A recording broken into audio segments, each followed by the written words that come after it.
My name is Clare Press. I'm a sustainable fashion journalist, and I have a podcast where I love to interview people about social justice and garment workers' rights. And we're going to now have a discussion about what solidarity really means. And we're going to be focusing on the trajectory of the transnational labour rights movement in the past 3 decades, both the challenges and the opportunities now. As you know, we're joined by 4 extraordinary activists and voices from an intergenerational perspective, which I think is very lovely. Hopefully, although you may know them very well already, we're going to shed some new light on some of their experiences and lessons and learnings. So, before we dive in, I just wanted to also acknowledge the extraordinary work of Johnson Young, who is CCC's International Urgent Appeal Coordinator. Oh, Johnson, you've done so much hard work. I know you all have. But actually, Johnson was so instrumental in the shaping of this panel. These are his ideas. I'm just talking about them. So I really wanted to extend my great, great praise to Johnson and his team. And just to acknowledge something that he had said to us when we were preparing this, which is actually the basis of this conversation we're going to have. He said to me, and I quote, "A lot of times in these types of talks on stages, we focus on making recommendations on what externals, governments, brands, policymakers, consumers, everybody else should do. Can we flip that and ask, what is the energy that is keeping us going? Instead of asking what should others do, let's ask, what are we doing to keep empowering this movement and to keep driving momentum?" All right. I found that very inspiring, especially in these difficult times when we know that conditions are changing. We have to draw on our own strengths as a movement. All right, once again, I just want to acknowledge our amazing speakers and let you know their job titles, even though you probably work with them already. We are joined by Ineke Zeldenrust, who is, of course, joining us from the Netherlands and is CCC's International Coordinator. Tola Moeun, who is Executive Director from Cambodia of the Centre for the Alliance of Labour and Human Rights, Central, and also one of CCC's strategic board members by, I'm calling you new, because you say I can, Ratapana Chalit from Thailand, who is upcoming CCC Asia Office board member. Welcome. And last but not least, by Nicolette, I'm calling you Niki, Gamara, joining us from the Philippines, Southeast Asia's Regional Urgent Appeals Coordinator. Okay. Our title is, What is Solidarity? What does it really mean? So I want to begin there.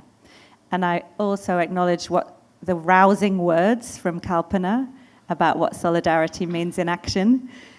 But Ineke, should we begin with you, because you were there at the beginning? Could you take us back to Amsterdam, those early days, those early activations, and talk to us about what solidarity meant in action then? Yes. Is it working? Yes. It's working. Thank you very much. And as Ada said, it's amazing to be here with all of you. It's quite incredible. And thinking back, one of the first actions we did, which made some of us start the Clean Clothes campaign, was actually a fight for severance from workers. More close. More close? Yeah. Yeah. A fight for severance from Filipino workers who had been locked out. But this was before internet, before fax even, right? So we got this information from a Filipino solidarity activist who had traveled there and traveled back. Some of it was in magazines. And then we learned that these workers who were locked out and picketing in front of their factory were producing for CNA via a UK company. So we did some actions in front of CNA, and it struck a lot of attention. Right? People really responded to it. People in the Netherlands said, yes, I know about this. My grandmother was making clothes also under these similar conditions. In the Netherlands? In the Netherlands, actually, before that. And at that time, we also actually still had a lot of sweatshops with migrant workers. So it really sparked groups that had not been working together to start working together. And we worked with the people in the UK. And to cut a very long story short, at one point the workers in the Philippines were offered part of their severance, but at the same time, in the UK, the activists had been taken to court in a libel case. That was when the Filipino workers said, we will not accept this until the libel case is withdrawn.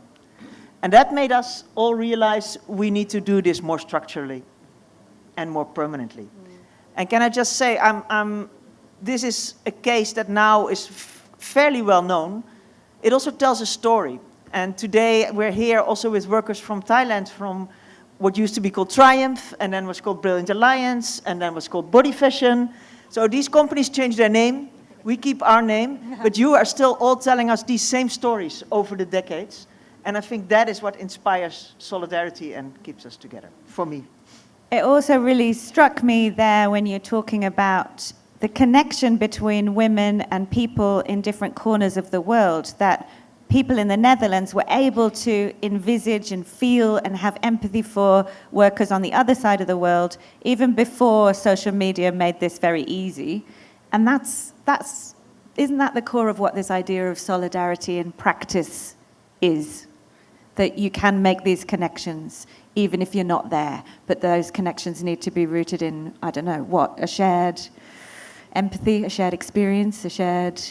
To me, in the values of solidarity, that you stand up, but you do it together, that you defer to the other, that the victory needs to be for the worker, but also that you keep supporting them and respecting them, and that you build this across the chain of activists, which in a way almost needs to mirror the chain of supply.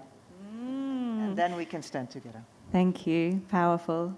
I'm going to ask you, Niki, to jump in now, because you're from the Philippines, so there's that connection with this story, but obviously you're very active now in Southeast Asia and in the region. But listening to that story told by Ineke there, what are your reactions? I very much agree. Connection not only between, I think, the workers and those consumers in, for example, that case in the Netherlands, but also between workers and workers in Asia and in the side of the globe. I remember the first time I got to know CCC. I was a college student, and I was enthusiastically or naively wanting to follow the footsteps of my labor activist parents. And I brought my university friends to this picket line of Triumph Philippines workers in 2009. And it was so cool when I found out that these workers in the Philippines is actually doing some actions together with Triumph Thailand workers who both shut down in 2009. And seeing them, they were supported by CCC as well and Swiss campaigners, and seeing them like do something together is amazing. Not only, Yeah. When we had a call and we talked through some of the ideas that we wanted to share with you today, and Niki, you said this beautiful phrase to us about solidarity. You talked about it being alive and growing. I wonder if you expand on that. Yeah. So that's the first time I got to know about CCC. And then several years after that, I was in the CCC Global Forum in 2014. And I am a labor organizer and campaigner myself then. And I was talking about the persecution and imprisonment of labor organizers in the Philippines, including my mother, who was a labor organizer herself. And seeing determined, inspiring unionists, campaigners, activists, who are fighting their own respective battles, but showing up for people like my mother, who they may have never met. Yeah. Now, impressed me a lot that CCC or this movement is talking about brand accountability, workers' rights, systems changes in the garment sector, but really, it is talking about things that matters, that are actually matters of life and death, life and liberty, to people on the ground, to people who are, on a daily basis, trying to create these changes. And that's where I saw it, that solidarity is here, it's alive and ever growing. Thank you, how beautiful. Take a moment to think about how overused and sometimes carelessly used that word solidarity is, like sustainability or like community. It gets written, it gets said, but maybe sometimes others, perhaps not you in this room, don't take a moment to think what it looks like in action. The story you just told there is so, like, it makes me feel something. You talk about life, death, liberty. This is big stuff. This is not just a word for the CSR department. Tola, can we have the mic, please? How do people manage to ground themselves in the mission and stay focused, but also enjoy the work? Because these are big topics, big times. You have to enjoy the work if you're going to keep doing it, even though it can be harrowing, stressful. It also has to be something you can keep doing. If you want to think of sustainability, that's the ability to continue to do stuff. Do you want to tell us about that first win that you shared with us when we were preparing this back in 2003? Yeah. No, thank you so much. Actually, the question made me think back to over 20 years ago. I completely have mixed background.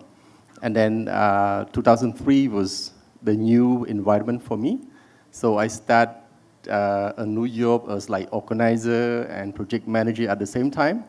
And then my role is to educate workers who are very young boys and girls migrated from rural provinces. Their face looked very, very innocent. And I did not understand how much solidarity work and how much the power could work. We start from small piece of success, like the way that we educate people to understand about their fundamental rights. For example, like they have the right to say no to overtime, they have the right to organize themselves, they have the right to ask for the wage calculation, whether the wage calculation is accurate or not. We train people how to calculate their wage. So then when did they realize that their wage was not accurately calculated, and then the people start stand up, and then just like inspire the other people, and then the people just come into the group, talking to the management, say why our wage is not accurately calculated. In 2003 in Cambodia, textile industry, as Ineke said, we did not have social media. I also felt myself, I thought I was lying myself that we would make change, because I was not sure whether we can make change, because the employers, the government people are very powerful, they have money, they have weapons. But when we see the people manage to stand up, when they understand, and then they stand up to exercise their right, they unite together, they even pointing to the supervisor, say, you cannot yell at me because we are human beings. We are coming here to work, not coming here to be your slave.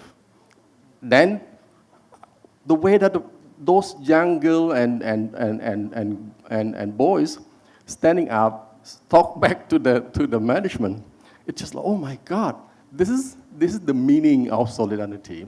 This is the meaning of power. So I make in a simple way that the power is your number. The more people understand about their right, and then the more people come together, and then the voice being heard, come to the one of the first big victory that I cannot forget. I did not know about CCC, and that case also brought me up to CCC also. When the factory shut down, and then over 800 people come to me and ask me, what can we do? Because the company closed without proper notice, and then we do not know where to claim our salaries and so on. And I just stuck in my brain. I talking to the friend around, because we did not have Facebook, we did not have any social media. I just called my friend and said, then I got a point that I should contact CCC. I did not have an idea at all what CCC is. So I start with writing the fact sheet of the case, and then send out to the email telling the story about the workers. Then I think maybe like one week of the campaign, the management decided to, okay, now we pay the wage to the workers, I mean the remedy to the workers. And then just make me forget about those threats, intimidation, life, death threat to me, people pointing the gun to me, like the handcuff. I forgot all those kind of threats. I just look at the face of those innocent young girls and boys, become inspiring me and become just like keep me in the labor movement until now. Then I have the vision for the labor movement. Not because of myself, but because of those people. Thank you so much. Wow. Yes. It is so important to celebrate the wins. I know that we can't always win and that power imbalance is at the heart of this, but there are victories, and to be able to hear a story told so powerfully of those victories makes a difference. New, I want to bring you in here because when we were chatting through this, you said, well, the big wins haven't been immediately obvious to me yet. Fair. So in that case, what keeps you going? And can you share about your response to what Tola just shared? Yeah, so as an activist, right, so we basically will receive a lot of cases, right? A lot of like labor exploitation will happen, around the country, internationally, all the time. So most of the time, we will not be able to, grab a quick win. It's not going to be over in like 2 or 3 months. It's never like that, right? But usually, I really like this T-shirt. It's worn by a Triumph International worker. International labor union worker, and I saw it at a protest one time, and it basically said in Thai on the back, "Just fighting means winning," and that's always me one is always one of my favorite motto.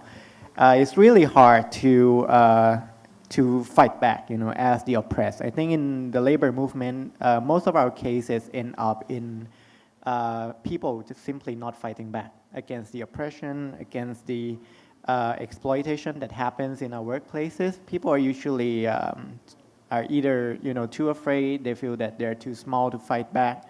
But when workers actually rise up and fight back, as the case that we have discussed just now, it basically reveals to us that we actually have the power, right?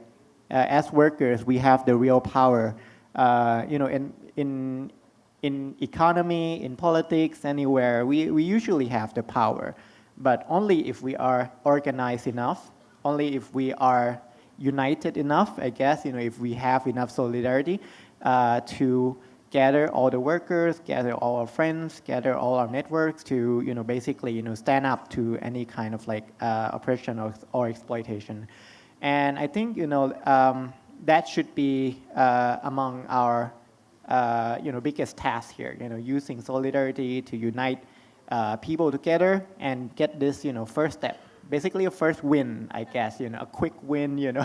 I would say, is to fight. That's the first step of everything. If we do not have the first step, we're never gonna get like that big win that we might be hoping for.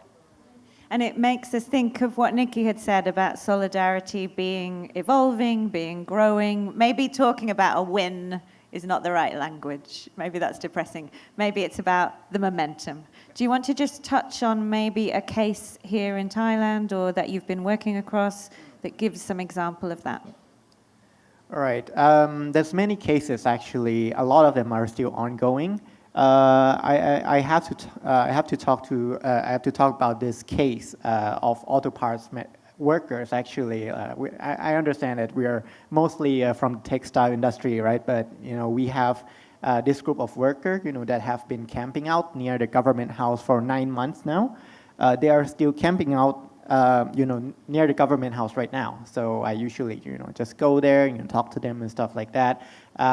So they have been, pressuring the government, pressuring their employers as well, and they have been, basically the rallying point for AMC spinning workers, workers from Samut Prakan, in the east of Bangkok, Alpha spinning workers, more textile workers from the east, and also body fashion workers from Samut Prakan as well. So this group of Yanapan worker, since they're like pretty big group among all these groups I have mentioned, basically they have been spearheading this fight, and other workers have been joining up, into this group that we basically call like the coalition of severance pay. Like basically everyone is just suffering from employers not paying severance pay, but they're from different factories, different industries, and they basically come together to fight this case. And some of them have kind of concluded a bit, but we still have some cases that is still ongoing. Actually, that makes me think there's another thing to draw on here, which is that when we collaborate across industries or learn with colleagues who are not in the same sector, there's a lot to be said for that. I was thinking about fighting back. Maybe that's the answer for solidarity. Just keep fighting back. All right. I said that we have different generations on the stage. So we have the original OG starting from the 1980s. No, starting just the other day because you're only 20. In Ineke, we've got, I don't know, how long have you been doing this? 20 years, 30 years, 20 years, and then newer activists. So let's share some learnings across the generations. Ineke, looking back and considering this moment, what might we keep and what might we let go? Other than feeling old? No. I think what we need to keep, well, we all talked about this inspiration of solidarity, and that means I think we need to both stay focused on exactly what it is that we want to achieve, because otherwise if we're not focused we cannot be worker-centered. Right? That needs to be very clear and always at the forefront. I also think we need to keep the values that we jointly agree as CCC, and then we forget them because they're on a piece of paper, and we do another round with the whole network and we have beautiful values and then maybe forget them. But those values are really important because the labor movement, social movements, political movements can also be quite vicious, quite tough on people. We all know that that also happens, quite competitive against our values. But I do believe that is something we've done well at CCC and which we need to keep doing, is to keep bringing those values as humans, as people who want to be in solidarity with each other, who want to build not just a network that helps change labor conditions, but a network that changes in itself how organizations work, how unions work, how civil society organizations work. I think we need to keep one foot always in the social movement and one foot maybe in the NGO world, because also we need to change those in the wider movement around us in order to mobilize them into our struggle. I think the other thing, and it goes a bit back to what we were talking about, wins and no wins. We've been very focused on the cases, because that is, I think, what motivates and inspires most of us. But the policy changes, the legislative changes, those are much more intangible to find. But if you unpack a lot of them, you do go back to work that has been done by hundreds of people and organizations over the past decades. Just mapping the supply chains. Right? Where are the companies? Where are the workers? Making that visible, putting that in documentation, doing research. I cannot count literally or even know, even though I've been there from the start, I only have seen a fraction because this has been truly a lot of work. Yeah. So I think we should give ourselves a break from time to time, maybe in indeed around wins. Look around us at all the regulation and legislation and supply chain work and business and human rights work. Take a little bit of credit and inspiration from that as well. Yeah, absolutely. Tola. All right. Considering you've been doing this work for 2 decades and listening to what Ineke just suggested about what we might keep and what we might jettison, keep the momentum, celebrate the fact that a lot of work has been done. If you look back, it's a different landscape in terms of transparency, for example. What are we getting rid of, actually, Ineke? What are we getting rid of? I forgot what you said we were going to get rid of. Keep all those things. What are we jettisoning? All right, I'll let you do that. All right, so, no, that's cool. I would love for you to share your perspective on how we keep going, and is it about, what is it that keeps this movement driving forwards if you're considering the future? Well, I think, I know that we are getting frustrated with the current shrinking civic space, and it seems like we are moving very slow and very hard to organize public campaigns, street campaigns, and so on. But we have to look back around the success that we managed to bring up. That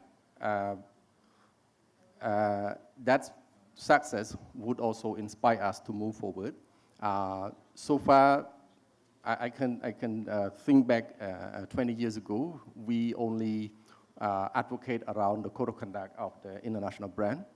Now people are talking about the enforceable brand agreement. Now people talking about the human rights due diligence laws and so on, holding the multinational company accountable for they could face any civil sanctions or criminal penalties. So this is something that we see the mechanism, the new mechanism could be something that the people would look the tool for advocacy. My dream, I mean, during this 2-day discussions, my dream is, when we look at CCC, we just think that CCC is in Netherlands, but now I feel like we start to realize that we all CCC. So I can say from my personal perspective is this is a platform where our voice wake the brand up. We don't let the brands continue sleeping. So without our voice, without our solidarity, the brand just keeps sleeping. As I said, the brand, they have the leverage, not only to the supplier, but to the state, to the policymaker. But they never talk out, they never speak out, unless they receive enough pressure. Yeah. So our voice is the one who wake up them. So this is something that, that might be the point that we should bring up and continue our solidarity. If you don't do it, no one else is going to do it. The brands are not going to change because they are good-hearted. They're not going to say that they want to give up some of their power or money unless the pressure is on. So you have to do it, right? Exactly. You have to keep doing it. Yeah, otherwise they just produce the commercial propaganda again and again, and then we need to make those propaganda to be action. So they need to be physically accountable for the worker life. Niu, I can see you nodding, so I'm going to say jump in and share your insights on this. All right. So I really like that point, basically our freedom, our rights, our liberty, our wages, our control over production, politics, everything I think is from our struggle, basically. If we do not struggle, if we do not put the people in, power, including corporations, state agents, government, whatever, if we do not make them push towards something that is beneficial to us, most of the people, aka the workers, we really cannot, hope for a better life, basically. I think right now, at least in Thailand, we do have a lot of labor protections. I think like yesterday, the Senate, just voted in Thailand, just voted to pass the 120-day pregnancy leave, and it's going to be the first time that the partner of the pregnant person can also take like 15 days leave. So this is very, very good, you know, in legislation term. But, you know, it only can happen because people, you know, kept pushing. So all the rights that we have right now are from the potential that we are from the pressure that we put on the government, policy makers, and it's quite clear that if we want something else in the future, if we want decent wages, if we want decent protections, basically we're going to have to push forward. I think the path is like very clear, I guess. Yeah, thank you. Niki, I'd like to ask you to share what you've learned from workers.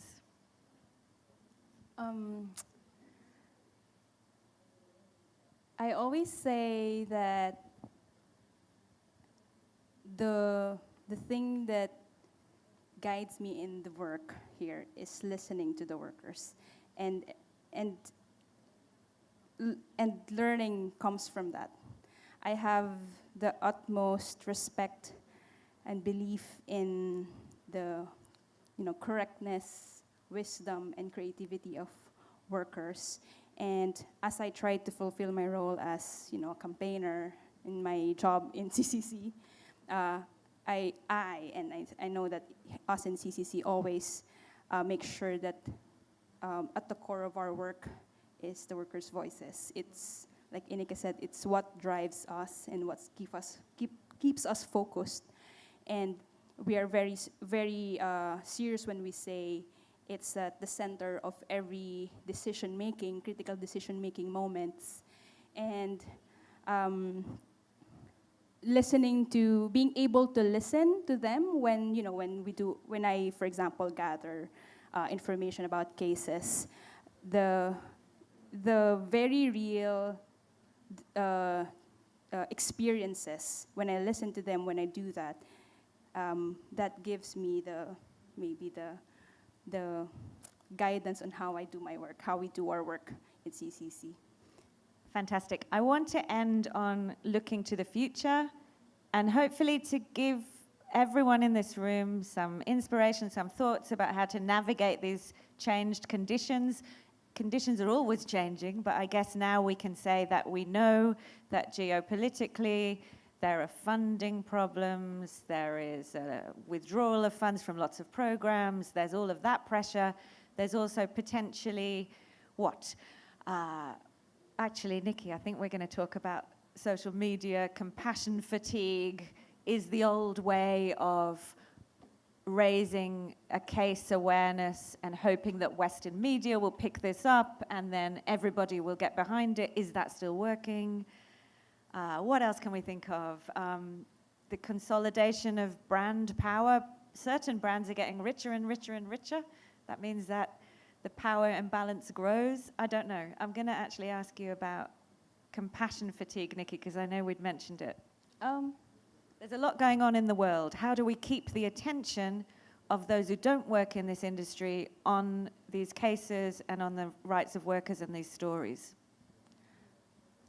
I'm not sure if I actually believe that there's compassion fatigue. I think, of course, there's divided attention, and it's reflecting the reality that we're living in right now, right? Our world is just riddled with a lot of problems, but and with the current political landscape, actors are more brazen in rolling back on, you know, victories that we have already achieved and taking away our platform, shrinking our space.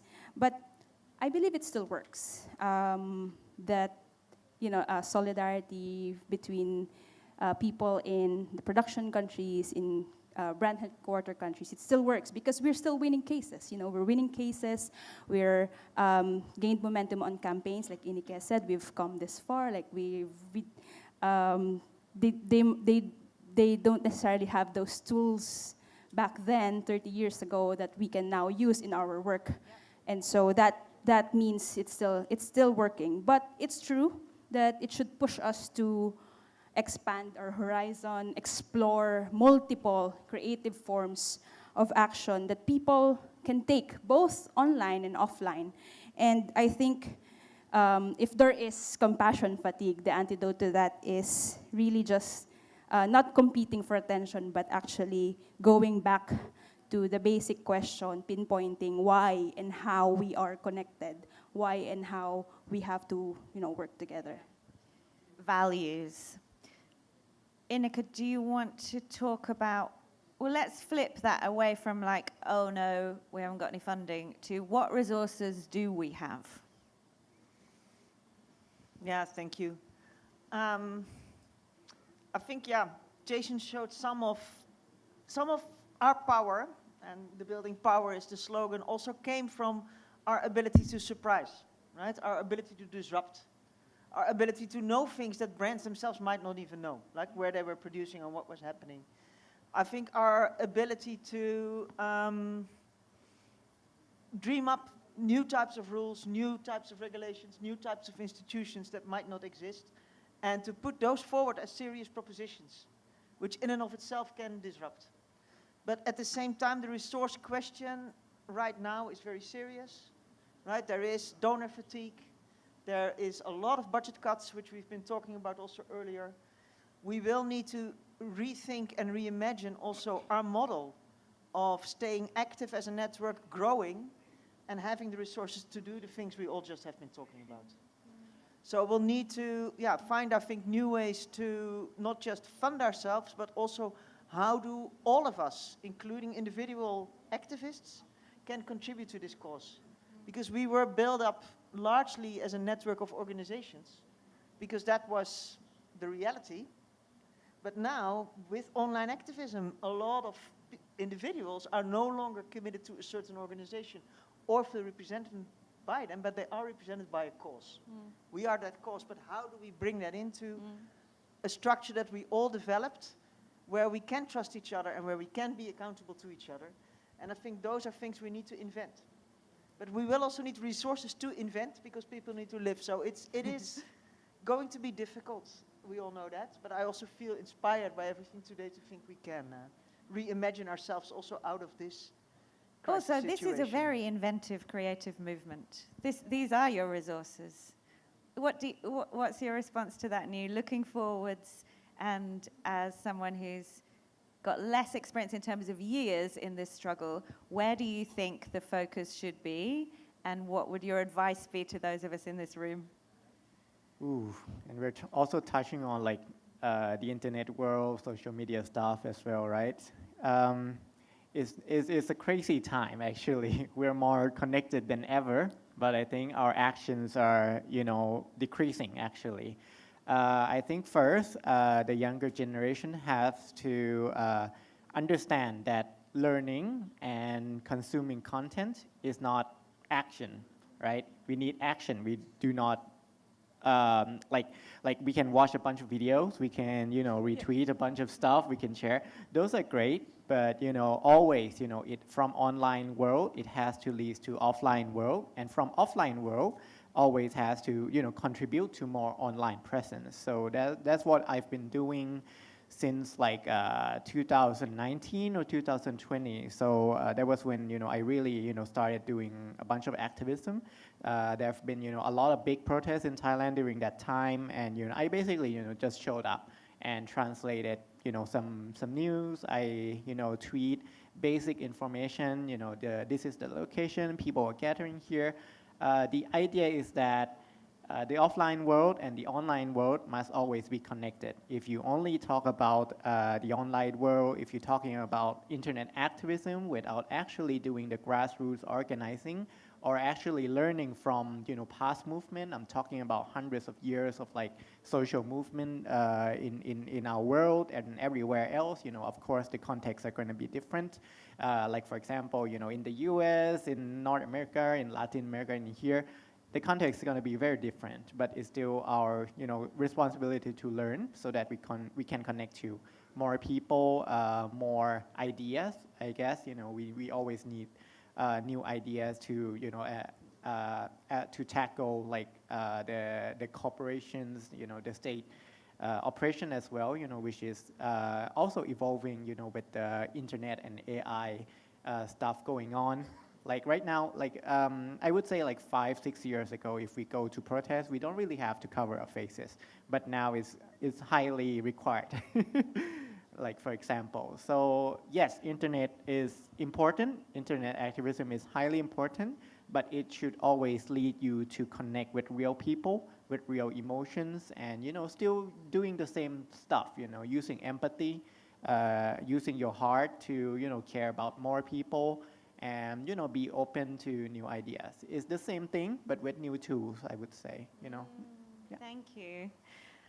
Tola, we're always having to evolve our tactics, I guess. What do you see as the key challenges now moving forwards? And how should we evolve those tactics, if we should? I think I may have to go back to our slogan or thematic the last 2 days, building up power and fight back. So this is the only way that we can do, and then focus on organizing. So in order to build the powers, you need to get more numbers, so focus on organizing. And then I think that in the young generation, you have a lot of opportunity for organizing people. Looking back at the pandemic, even it is bad for the life of the people, but we learn a lot from the way that we can reach out to the people, the way that we can organize people, we can mobilize the people. So this is we need to take granted. We need to take advantage from the social media, the new technologies also. So as soon as we manage to organize the grassroots people and then connect the people in the producing country with the consuming country, that come up with the power. And I believe that the connection, the communication between the producing and the consuming country still be able to wake up the brand, not to let the brand continue sleeping. That might be my point. Thank you. Thank you. We're running out of time. You probably all want to run outside and have a drink, but I would like to ask you each to share a rousing word or two in encouragement and advice, however you like to put it. When we sit here and we think about 35 years of building this extraordinary network with so many people contributing to true change across this industry in so many places, is wonderful. Actually, my hair's just stood on the back of my neck. This is actually a wonderful movement, and you've achieved so much. And I've just felt like there's so much energy from all of you. Like, yes, it can be hard, but you're all like a family. That's what I kind of take from it. So I would like the last word to be with you all. Take it in turns and share something encouraging and galvanizing. Go.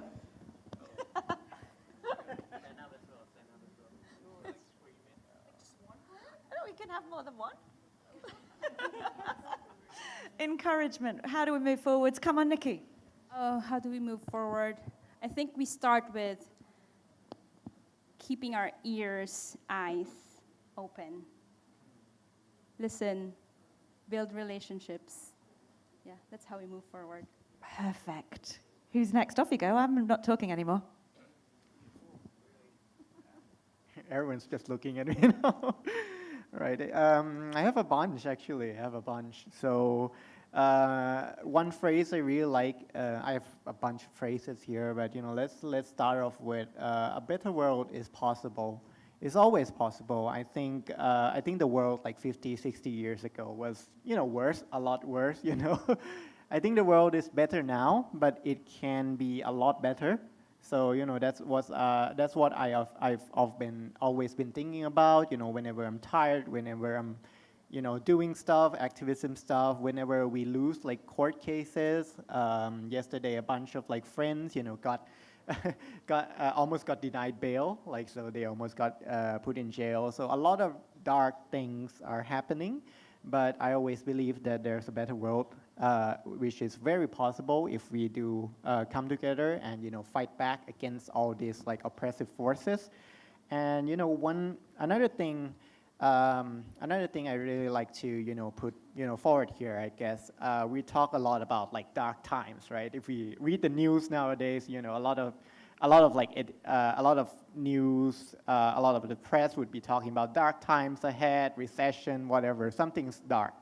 But basically, I think it's an inspiration that if we are to fight back against the dark, right, we usually have to, light up some, candles, like phone flashlight or whatever. You have to be the light. And I think it's great.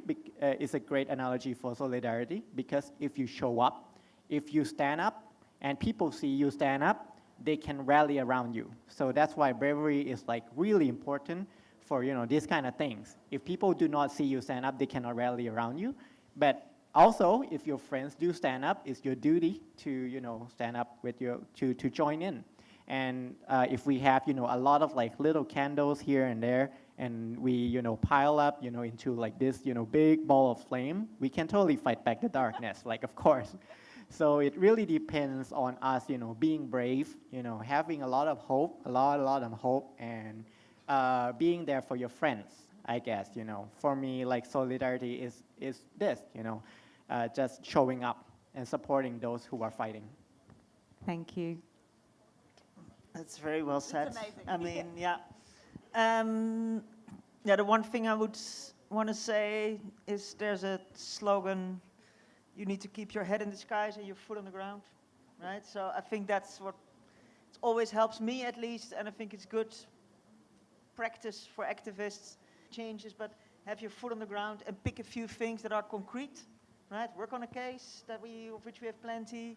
Pick a concrete target, so at least you know that you are also making in real time a real change in real lives. And small changes, they may look small if you are thinking big about changing all the labor conditions of the whole world, but for the worker it can make a huge difference if the building doesn't fall on your head, or if your hours of work are reduced by a couple, if you have a day off a week.